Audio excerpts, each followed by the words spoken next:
श्री स्वामी समर्थ महाराज कृपा ट्रस्ट आणि स्वामी फाउंडेशन आयोजित हळदी कुंकू समारंभ चंदनवाडी येथे आयोजित करण्यात आला होता। या समारंभाचे आयोजन स्वामी फाउंडेशनच्या प्रिया महेश कदम यांनी केलं होतं। या समारंभात मोठ्या प्रमाणावरती महिलांनी येथे उपस्थिती दर्शवली। या समारंभात महिलांना हळदी कुंकू लावून आकर्षक असे वाहन भेट म्हणून देण्यात आले। स्वामी समर्थ महाराज मठ यांचे हे यंदाचे हळदी कुंकवाचे 4थे वर्ष आहे। या परिसरातील विभागातील महिलांनी या उपक्रमाला प्रचंड असा प्रतिसाद दिला। स्वामी हे आमच्याकडून सेवा करून घेत असतात। हळदी कुंकू हे एक सद्भावना, समाजात समता एकता असावी, गृहिणीकडून एकमेकींचा सन्मान करून घेता यावा, एक सद्भावना, एक प्रकारचा आदर राखण्याच्या दृष्टिकोनातनं हा उपक्रम येथे राबवण्यात आल्याची माहिती या ठिकाणी देण्यात आली। तर स्वामी आमच्याकडून अशा प्रकारे विविध प्रकारे सेवा करून घेत असतात। स्वामींची अशीच सेवा आमच्याकडून यापुढे देखील होत राहावी ही स्वामींच्या चरणी प्रार्थना असल्याचं प्रिया कदम यांनी सांगितले।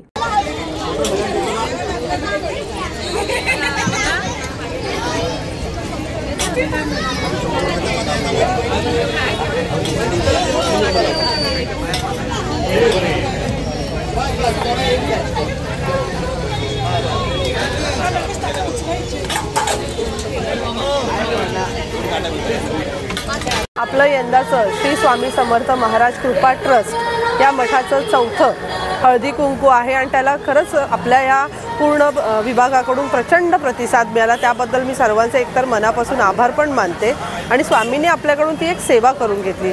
हळदी कुंकू एक म्हणतो ना आपण सद्भावना, नंतर समाजात एक एकता असावी, नंतर सद्विचार, गृहिणींकडून होणारा गृहिणींचा आदर सत्कार, या सगळ्या संपूर्ण 4ही गोष्टींचं एकता राखण्याचं प्रतीक आहे आणि ते आपल्याकडून स्वामी करवून घेत आहेत आणि आम्हाला ही दिलेली स्वामींची सेवा अशीच यापुढे आमच्या हातून होत राहावी आणि ही समाजातली जी एकता आहे ती कायम अशीच टिकून राहावी।